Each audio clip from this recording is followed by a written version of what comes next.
New ইয়র্কে প্রধান উপদেষ্টার সাথে আইএমএফ এর বৈঠক। বাংলাদেশের টেকসই উন্নয়নে সহায়তা অব্যাহত রাখার প্রতিশ্রুতি।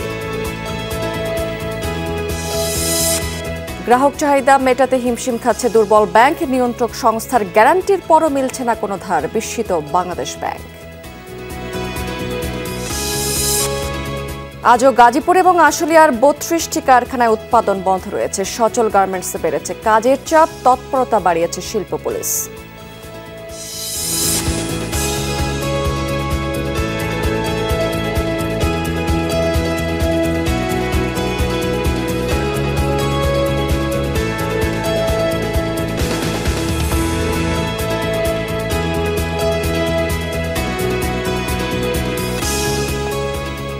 এতক্ষণ শিরোনাম দেখছিলেন, এবার চলে যাচ্ছে বিস্তারিত সংবাদ এবং পুরো সময় জুড়ে আপনাদের সাথে থাকবো আমি রাবেয়া স্মৃতি। বাংলাদেশে বৈষম্যহীন এবং টেকসই উন্নয়নের লক্ষ্যে সহায়তা চালিয়ে যাবে আন্তর্জাতিক মুদ্রা তহবিল আইএমএফ। নিউ ইয়র্কে প্রধান উপদেষ্টা ডক্টর মোহাম্মদ ইউনূসের সাথে সাক্ষাতে এমন মন্তব্য করেছেন সংস্থাটির ব্যবস্থাপনা পরিচালক ক্রিস্টালিনা জর্জিয়েভা। জাতিসংঘের সাধারণ অধিবেশনের সাইডলাইনে অনুষ্ঠিত হয়েছে এই বৈঠকটি। নানা বিষয় নিয়ে আলোচনা হয়েছে। জুলাই আগস্টে বৈষম্য বিরোধী ছাত্র আন্দোলনের ঘটনাবলী তুলে ধরেছেন এই সময় ডক্টর ইউনূস। আইএমএফ পরিচালকদের হাতে উপহার হিসেবে তুলে দিয়েছেন ঢাকার দেয়ালে শিক্ষার্থীদের আঁকা বর্ণিল এবং বৈচিত্র্যময় গ্রাফিতি চিত্রের সংকলন the art of Triumf.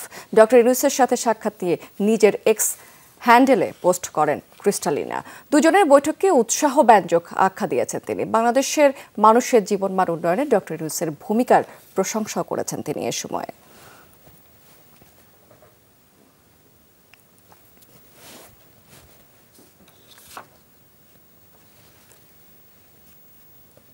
Bangladesh ব্যাংকের গ্যারান্টির পরও টাকা পাচ্ছে না দুর্বল ব্যাংকগুলো। সমঝোতা চুক্তির পরও সবল ব্যাংক টাকা ধার দিচ্ছে না, এতে বিস্ময় প্রকাশ করেছে বাংলাদেশ ব্যাংক এবং বিশ্লেষকরা।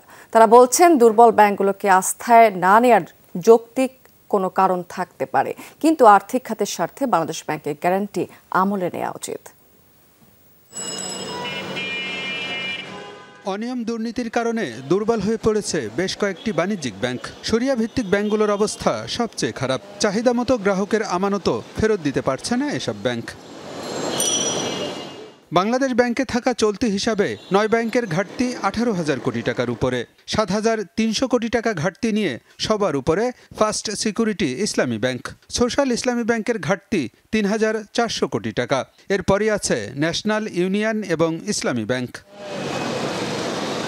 পর্ষদ পুনর্গঠনের পর এসব ব্যাংকে বিশেষ ব্যবস্থায় তারল্য সহায়তা দেওয়ার উদ্যোগ নিয়েছে বাংলাদেশ ব্যাংক। সবল ব্যাংক থেকে টাকা ধার পেতে করা হয়েছে সমঝোতা চুক্তি। তবে সপ্তাহ পেরিয়ে গেলেও এখনো টাকা ধার পায়নি কোনো ব্যাংক। আমরা বিভিন্ন ব্যাংকে প্রায় ১০-১৫টি ব্যাংকে চিঠিপত্র লিখেছি। অনেক ধরনের চিন্তা ভাবনা তারা করছে, তারা উৎসাহিত বোধ করছেন। আমার মনে হয় এরকম দুঃসময়ে সেক্টরের জন্য তারা স্ট্রং ব্যাংক হিসাবে দুর্বল ব্যাংকের সহায়তা আসলে এটা যেমন দেশের জন্য ভালো ছিল, আমরাও তাদেরকে সেভাবে মনে রাখতাম। কিন্তু অনেকেই কিন্তু এই বিষয়টাতে আগেই আসেন নাই। বিশ্লেষকরা বলছেন দুর্বল ব্যাংকগুলোকে আস্থায় না নেওয়ার যথেষ্ট কারণ আছে। তারপরও বাংলাদেশ ব্যাংকের নিশ্চয়তার বিষয়টি আমলে নিয়ে দুর্বল ব্যাংকগুলোকে সবলদের টাকা ধার দেওয়া উচিত বলে মনে করেন অর্থনীতিবিদরা। ওরা বাংলাদেশ ব্যাংকের প্রতি অনাস্থা হবে এটা আমার বিশ্বাস হয় না, কারণ আসলে ব্যাংকগুলোর এই ব্যাংকগুলোর উপরে আস্থা আসতেছে না, কারণ এই ব্যাংকগুলোর পাস্ট প্র্যাকটিস তো ওরা জানে। সবাই লেন্ডিং করে তবে তো আপনার কাছ থেকে গ্যারান্টি নেবে। আমি তো লেন্ডিং করতেছি না, কিন্তু লেন্ডিং করতেছি না কারণ আমার বিশ্বাস হয় না। কিন্তু কেন বিশ্বাসটা হবে না এটা তো আমি বুঝি না। লেন্ডিংটা মানে বিশ্বাস তো আর জোরের ব্যাপার না, তাই না?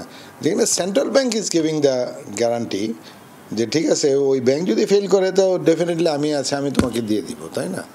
তো সেটা অবিশ্বাস করার তো আমি কিছু দেখি না। দুর্বল ব্যাংকগুলো টাকা ফেরত দিতে ব্যর্থ হলে বাংলাদেশ ব্যাংক তা ফেরত দিবে। এ বিষয়ে কেন্দ্রীয় ব্যাংকের সাথে সমঝোতা চুক্তিও হয়েছে। এরপরও সবল ব্যাংক থেকে টাকা ধার না পাওয়া দুঃখজনক বলে মনে করে বাংলাদেশ ব্যাংক। এটা হচ্ছে যে এখন কোনো ব্যাংক যদি এগিয়ে না আসে, এটা আমাকে অত্যন্ত দুঃখের সাথে বলতে হবে যে বাংলাদেশ ব্যাংকের উপর তারা আস্থা রাখছে না। আমরা আশা করব অত্যন্ত দ্রুততম সময়ে যারা যে সকল ব্যাংকের কাছে তারল্য সারপ্লাস আছে তারা আমাদের এই চুক্তিটার প্রতি শ্রদ্ধা প্রদর্শন করবে এবং লিকুইডিটি সমস্যায় পতিত যে ব্যাংকগুলো তাদেরকে সাহায্যের ক্ষেত্রে এগিয়ে আসবে। পর্ষদ পুনর্গঠনের মাধ্যমে দুর্বল ব্যাংকগুলোর লুটপাট বন্ধ করা হয়েছে। তাই এসব ব্যাংক নতুন করে আর খারাপ হওয়ার আশঙ্কা নেই বলেও জানিয়েছে বাংলাদেশ ব্যাংক। আলমগীর হোসেন, যমুনা নিউজ, ঢাকা।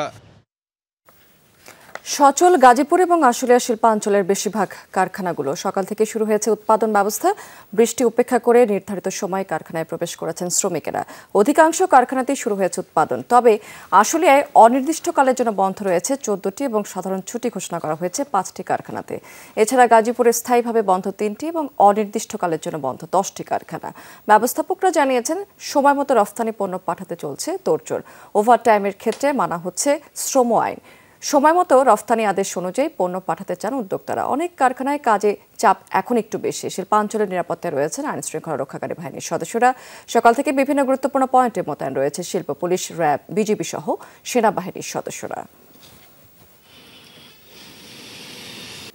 নিয়ম অনুযায়ী মাসের প্রথম 7 কার্যদিবসের মধ্যে বেতন প্রদান করার কথা, তারপর অনেক ফ্যাক্টরি এই বেতনটা প্রদান করতে ব্যর্থ হয়। তখন দেখা যাচ্ছে পরিস্থিতি সামাল দেওয়ার জন্য বিভিন্নভাবে বন্ধ রাখে। কেউ সাধারণ ছুটি ঘোষণা করে, কেউ 13 রেখে বন্ধ রাখে। দর্শক, এই বিষয়ে আরো তথ্য জানতে আমরা আমাদের সহকর্মীদের কাছে যেতে চাই। প্রথমেই যাব আশুলিয়াতে। সেখান থেকে যুক্ত আছেন আমাদের সহকর্মী মাহফুজুর রহমান নিপু। আসলে যে কারখানাগুলো বন্ধ রয়েছে সেগুলো সচল করার ব্যাপারে আসলে কোনো ধরনের উদ্যোগ নেওয়া হয়েছে কিনা?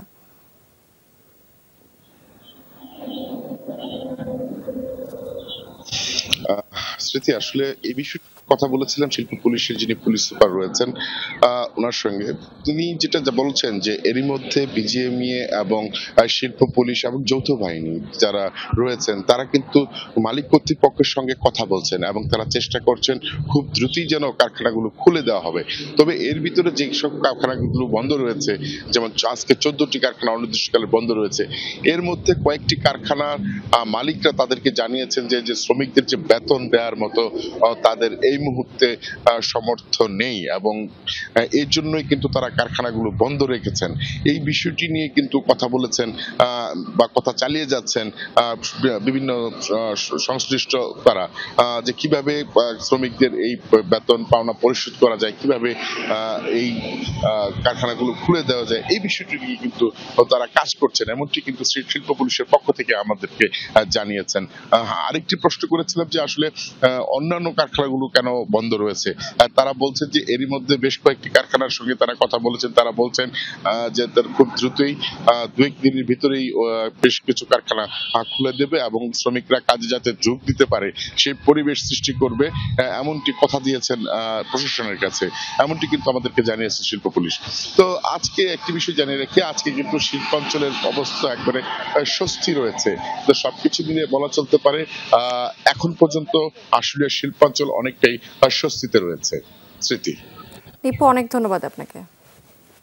নতুন পদ্ধতিতে আদা চাষ হচ্ছে নীলফামারীতে। সার এবং মাটির মিশ্রণে বসানো হয়েছে সারি সারি করে বস্তা। প্রতিটি বস্তায় রোপণ করা হয়েছে 60 থেকে 75 গ্রাম বীজ আদা।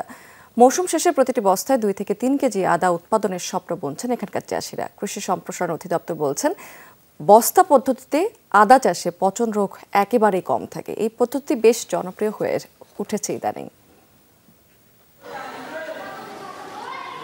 নীলফামারী সদরের রামনগর উচ্চ বিদ্যালয়ের ছাদে করা হচ্ছে আদা চাষ। 600টি বস্তায় বেড়ে উঠেছে সবুজ সতেজ আদা গাছ, দোল খাচ্ছে বাতাসে। অব্যবহৃত এই ছাদকে পরীক্ষামূলক কাজে লাগিয়ে চাষ করা হচ্ছে আদা। উৎপাদন বাড়াতে প্রতিনিয়ত পরিচর্যা করছেন বিদ্যালয়টির প্রধান শিক্ষক ওয়াহেদুল ইসলাম। আবহাওয়া অনুকূলে থাকলে ভালো ফলন হবে। প্রতি বস্তায় 70 থেকে 75 গ্রাম গাছছি। এখন এখান থেকে হয়তো অনুমান করতেছি 2 কেজি, 2.5 কেজি, 3 কেজি পর্যন্ত আসতে পারে। এটা একটা মডেল স্বরূপ, যাতে অনেকে কৃষকরা উদ্বুদ্ধ হবে। বিদ্যালয়ের ছাদে আদা চাষ করা দেখে উৎসাহিত হচ্ছেন স্থানীয়রাও। অনেকেই ঝুঁকছেন এই পদ্ধতিতে আদা চাষে। চাষ দেখে আসলে আমি অভিভূত যে আসলে এত সুন্দর আদা আমি অনেকেরই দেখেছিলাম, কিন্তু আসলে এত ভালো আদা আসলে কারো জমিতে আমি দেখিনি। সার যদি এই লাভবান হইতে পারে তাহলে সারের এই আদা নিয়ে আমরাও লাগাইতে পারবো। কৃষকেরাও বেছে নিয়েছেন বস্তা পদ্ধতিতে চাষাবাদ। আর এই পদ্ধতিতে চাষের আওতায় আসছে পতিত জমি। প্রতিটি বস্তায় খরচ হচ্ছে 50 থেকে 70 টাকা। জৈব সার, কীটনাশক এবং রাসায়নিক সার প্রয়োগে বস্তা প্রতি উৎপাদন আশা করা হচ্ছে 2 থেকে 3 কেজি। যখন জমিতে আদাটা চাষ করা হয় তখন প্রধান যেটা কৃষকের সামনে চ্যালেঞ্জ থাকে সেটা হচ্ছে আদার পচন রোধ করা। বস্তায় করলে কি হচ্ছে, আপনার পচনটাকে আপনি সম্পূর্ণভাবে কন্ট্রোল করতে পারতেছেন। আগের বার চেয়ে এবার বস্তায় আদার রোপণ বেশি হয়েছে এবং সামনের দিকে আরও বেশি হবে। খরচ অত্যন্ত কম এবং আদার যে সকল রোগ হয়, জানি আমরা যে আদার সবচেয়ে মারাত্মক রোগ হলো রাইজোম রড বা কন্দপচা রোগ, সেটি কিন্তু বস্তায় খুব কম হয় কারণ এটিতে পানি জমে থাকে না। কৃষি সম্প্রসারণ অধিদপ্তর বলছে পচন রোগের কারণে একসময় রপ্তানি নির্ভর এই জেলায় আদা চাষ কমলেও এখন প্রযুক্তির উন্নয়নে বাড়তে শুরু করেছে। অনেকেই ছাদ বাগানের পাশাপাশি চাহিদা মেটাতে সমতলে আদা চাষ করছেন। সরাসরি মাটির সাথে যাতে সংস্পর্শ না থাকে এবং আদা গন্ধকে আমরা বিশ্বধনের মাধ্যমে এই রোগটা সারিয়ে আমরা উৎপাদন ক্লিয়ার করতে পারি, সেজন্য বস্তা আদা চাষের আমরা প্রযুক্তি হাতে নিয়েছি। এই জেলায় এবছর আমাদের প্রায় 3,32,775টি বস্তায় আদা চাষ আমরা এবছর করেছি। চলতি মৌসুমে জেলায় 3,32,000 বস্তায় আদার চাষ হয়েছে। রাবেয়া স্মৃতি, যমুনা নিউজ। দর্শক, বিরতিতে যাবার আগে আপনাদেরকে জানাচ্ছিলাম যে শিল্পাঞ্চলগুলোর অবস্থা। গাজীপুর এবং আশুলিয়া শিল্পাঞ্চলের বেশিরভাগ কারখানা কিন্তু সচল রয়েছে এবং উৎপাদনও শুরু হয়ে গেছে। আমরা আশুলিয়ার খবরাখবর জেনে নিয়েছিলাম আমাদের সহকর্মীর কাছ থেকে। এবার আমরা একটু গাজীপুরের খবরাখবর নিতে সেখান থেকে আমাদের সহকর্মী আছেন হোসেন আলী বাবু, তার কাছে যাব। বাবু, এখানকার শিল্পাঞ্চলে আসলে সার্বিক পরিস্থিতি কেমন দেখতে পাচ্ছেন আজকে?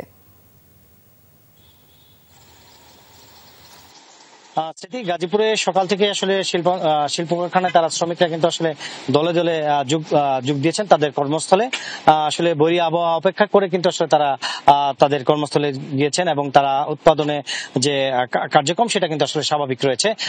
এছাড়াও কিন্তু আসলে শিল্প কারখানায় যাতে কোনো ধরনের বিশৃঙ্খলা সৃষ্টি না হয়, কোনো ধরনের উস্কানিমূলক যাতে কোনো ধরনের কেউ যাতে না করতে পারে, সেই জন্য আসলে আইন শৃঙ্খলা বাহিনী কিন্তু বিভিন্ন শিল্প কারখানার সামনে অবস্থান করছেন এবং টহল দিচ্ছেন। সকাল থেকে দেখেছি আসলে ইন্ডাস্ট্রিয়াল পুলিশ, বিজিবি এবং সেনাবাহিনী, থানা পুলিশ কিন্তু আসলে বিভিন্ন শিল্প কারখানাতে আসলে তারা টহল দিচ্ছেন।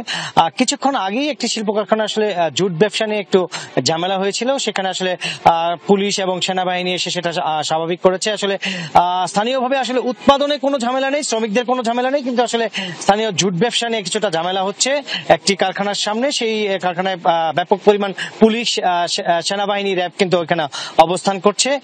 সেখানে আসলে থমথমে অবস্থান করছে যে ঢাকা ময়মনসিংহ মহাসড়কে যে যান চলাচল, সেই যান চলাচল কয়েকটি গাড়িও ভাঙচুর করেছে। সর্বোপরি এখন কিন্তু আসলে স্বাভাবিক রয়েছে।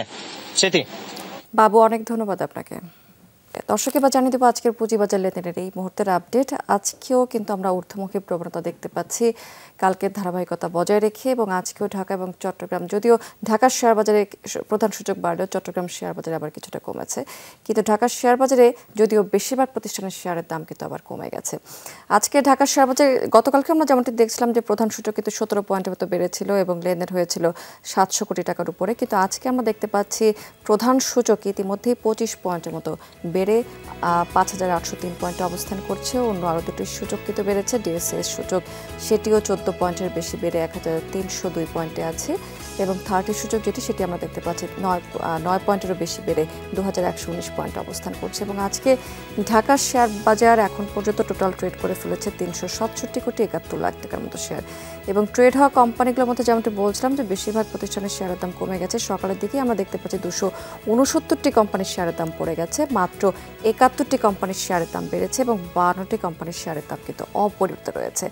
আজকে টপ 20তে আমরা দেখতে পাচ্ছি ব্র্যাক ব্যাংক, এই কোম্পানি এখন পর্যন্ত প্রথম অবস্থানটি ধরে রেখেছে এবং ইতিমধ্যে ট্রেড করে ফেলেছে এই কোম্পানিটি 64 কোটি 23 লাখ টাকার মতো শেয়ার, এবং ট্রেড হচ্ছে এই কোম্পানিটি 56 থেকে 58 টাকার মধ্যে। লাস্ট প্রাইস এখন পর্যন্ত 57 টাকা 30 পয়সা রয়েছে। ইসলামী ব্যাংক রয়েছে দ্বিতীয় অবস্থানে 34 কোটি 38 লাখ টাকার মতো শেয়ার কিন্তু অলরেডি ট্রেড করে ফেলেছে এই কোম্পানিটি। 65 থেকে 70 টাকার মধ্যে ট্রেড হচ্ছে এবং 69 টাকা 70 পয়সা আছে এখন পর্যন্ত ইসলামী ব্যাংকের লাস্ট প্রাইস। এরপরে গ্রামীণ ফোনকে দেখতে পাচ্ছি আজকে টপ 20 তৃতীয় অবস্থানে নেমে এসেছে সকালে, এবং 32 কোটি 54 লাখ টাকার মতো শেয়ার কিন্তু ট্রেড করে ফেলেছে। এসআইবিএল চতুর্থ অবস্থানে আছে 19 কোটি 66 লাখ টাকার মতো শেয়ার ট্রেড করে। সোনালী আঁশ পঞ্চম অবস্থানে নেমে এসেছে এবং এই কোম্পানিটি ট্রেড করেছে 14,40,00,000 টাকার মতো শেয়ার, 13,31,00,000 টাকার কিছু বেশি লেনদেন নিয়ে ষষ্ঠ অবস্থানে আছে ইবনে সিনা। ব্রিটিশ আমেরিকান টোব্যাকো এই কোম্পানি আছে সপ্তম অবস্থানে আজকে টপ 20 এবং 8,71,00,000 টাকার মতো শেয়ার কিন্তু ইতিমধ্যে ট্রেড করে ফেলেছে। স্কয়ার ফার্ম অষ্টম অবস্থানে আছে, ইসলামী ফাইন্যান্স এটি আছে নবম অবস্থান এবং গ্রামীণ ফোন টু এই কোম্পানি আছে 10ম অবস্থানে এবং 4 কোটি টাকার কিছু বেশি ট্রেড করে ফেলেছে। চট্টগ্রাম শেয়ারবাজার সেখানে যেমনটি বলছিলাম যে ভিন্নমুখী প্রবণতা বিরাজ করছে এবং সার্বিক সূচক যেটি সিএসপি সেটি আমরা দেখতে পাচ্ছি বেশ খানিকটা কমে গেছে 38 পয়েন্টের মতো এবং 16,137 পয়েন্ট অবস্থান করছে।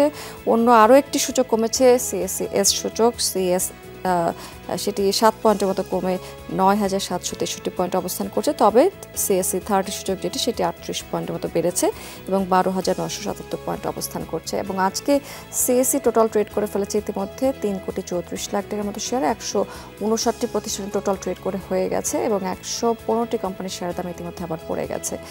মাত্র 27টি কোম্পানির শেয়ারের দাম বেড়েছে এবং 17টি কোম্পানির শেয়ারের দাম অপরিবর্তিত রয়েছে। আজকে দর বৃদ্ধির দিক থেকে আমরা যদি দেখি সিএসসিতে ইসলামী ব্যাংক এটি প্রথম অবস্থানে আছে এবং গতকালকে থেকে এই কোম্পানির দর কিন্তু প্রায় 6 কোটি টাকার মতো বেড়েছে এবং 63 টাকা এই কোম্পানির লাস্ট প্রাইস এখন পর্যন্ত। ফাইন ফুডস দ্বিতীয় অবস্থানে আছে, ব্রিটিশ আমেরিকান টোব্যাকো এটি অবশ্য গতকালকে থেকে দাম কিছুটা কমেছে, গ্রামীণ ফোন চতুর্থ অবস্থানে আছে এবং ব্র্যাক ব্যাংক পঞ্চম অবস্থানে আছে এবং লেনদেনের ভিত্তিতে আমরা দেখতে পাচ্ছি ইসলামী ব্যাংক প্রথম অবস্থানে আছে, এসআইবিএল দ্বিতীয় এবং ফার্স্ট ইসলামী ব্যাংক এটি তৃতীয় অবস্থানে আছে। দর্শক, এই ছিল বিজনেস টুডে এখনকার আয়োজনে। এতক্ষণ সঙ্গে থাকার জন্য ধন্যবাদ আপনাদের সবাইকে।